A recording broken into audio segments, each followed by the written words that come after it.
akwai wani ɓoyayyen lissafi da yake ɗaure ɗaukacin sauraron da ke sama.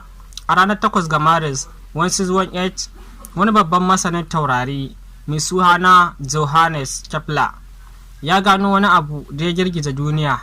Ya gano cewa akwai wata alaƙa ta lissafi tsakanin nisa da kuma duniya wanda take da shi daga rana da kuma tsawon lokacin da take ɗauka kafin ta zagayo. Wato a taƙaice, duk lokacin da kake nesa da rana, shekararka za ta fi tsawo. Kuma wannan tafiyar ba a barkatai take ba, tana bin wata tsayayyar doka ce ta mathematics. Duba wannan hikimar ta physics.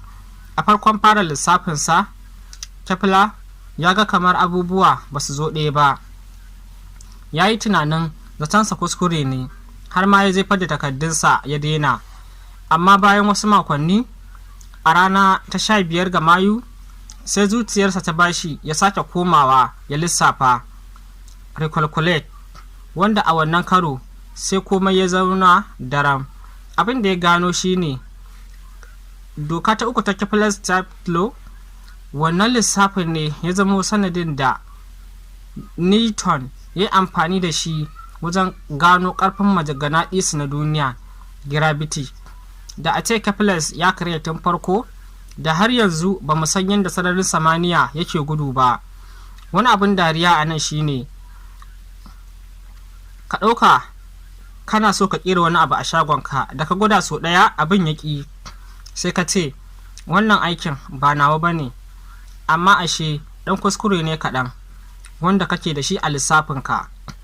Kepler ya koya mana cewa sirrin duniya yana ɓoye ne ga wanda yake haƙuri, yake sake duba abin da wasu suka raina.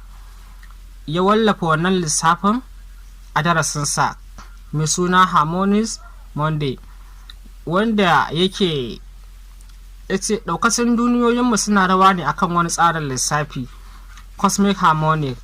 Ba komai ne yake nuna maka kuskure ba, wani lokaci gaskiya tana so ta gwada haƙurinka ne. Darasin anan shine, kar ka taɓa yanke ƙauna akan wani babban buri ko tunani kawai don yaƙi zama a karan farko. Wani lokaci tsakaninka da gagarumar nasara, lissafi ɗaya ne kawai ya rage maka ka gyara. Idan har wannan labarin na Kepler ya nuna maka cewa bincike da sake duba al'amuransu su ne mabuɗi na sirrin rayuwa, to na cika aiki na. Duniya tana yin abinta ne kawai ga wanda ya ƙi yarda da a'a tun farko. Ka tura mutum 3 wanda suka daina gwadawa akan mafarkinsu saboda sun sha wahala so ɗaya. Ba kai bane ka sanja, idan ka ne kawai ya buɗe yanzu.